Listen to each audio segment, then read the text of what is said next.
girl, my dad used to drive us out of Tehran on quiet weekends. We'd leave the noise, the traffic, the everything, and head north, Shoma, towards the mountains. Just air, trees, and whatever my mom remembered to pack. Now, my dad had this sixth sense. He always knew where to take us. But there was this one spring in particular that I absolutely adored. The spring was tucked into rocks, cold, icy water dripping out of it like the mountain had a leak. He'd lean down, scoop some water into his hands, and offer me a drink. This, he'd say, makes you strong. And I believed him, even if it tasted like stone. Fast forward a few years, I went back, looking for that place. But the spring was gone. The orchard beside it was gone too. An air conditioner stood where we used to sit. And honestly, that broke my heart. I waited, hoping to hear the water's voice. But there was only silence and the soft hum of the air conditioner. But in Tehran itself, you'd never know. Everything felt absolutely normal. The fountain still played, the showers still ran hot, and the comfort of the city remained intact. But just beyond it, and not too far away, wells were drying up, and villages were digging deeper and deeper, chasing water buried from centuries ago. And the city, it just kept growing, like it didn't notice, or maybe just didn't care. And that's when I realized something important. Sometimes loss doesn't arrive with noise or warning.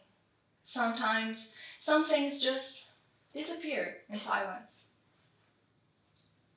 But that's not just Tehran's story. It's Phoenix, it's India, it's Perth, it's California, it's everywhere that feels secure until it isn't.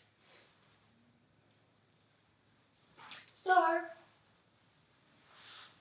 what can we actually do?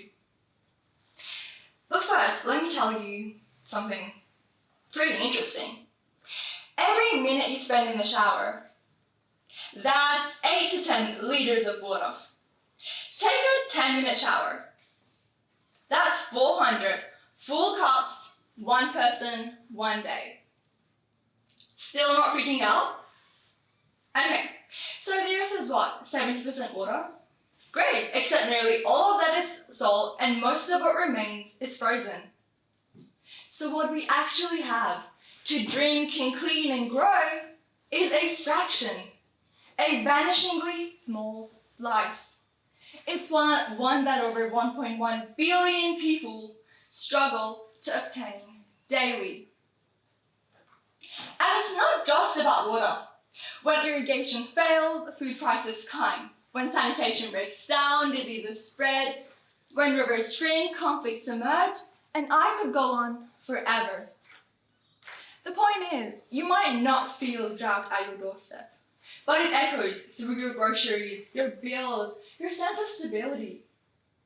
And suddenly, you're in the grocery store thinking, wait, why is lettuce $12? Well, that's the sound of drought whispering through your groceries. So, what can we actually do? Here's something wild. Tonight, when you step into a regular shower, try cutting just 1 minute. 60 seconds. It might not feel like much, and to be honest, you probably won't even realize it. But done daily, over a year, you alone would have saved over 10,000 cups of water. Isn't that amazing? And it's not just about water. It's also energy and money. So every day, you're literally paying to heat it up and then throw it away. You wouldn't set fire to a $5 note each morning, but that's essentially what's happening. And somehow, we're okay with this? And to be honest, that 1 or 2 minute less, it could end up buying you something even better. That 1 or 2 minute, it could find your matcha addiction without going broke at the end of the month. Or your next Spotify renewal, or maybe 3 overpriced salads. The point is, we don't always need to wait for a crisis to reach our homes. We can act now while we still can, and before that spring disappears. Because I still think about it. The one that my dad showed me, the one that made me feel strong. It's gone now, buried on the concrete, but maybe the next one doesn't have to be. Maybe the strength doesn't vanish before another child gets to taste it. Maybe we act now. Maybe we protect what's still here, and maybe we pass it on.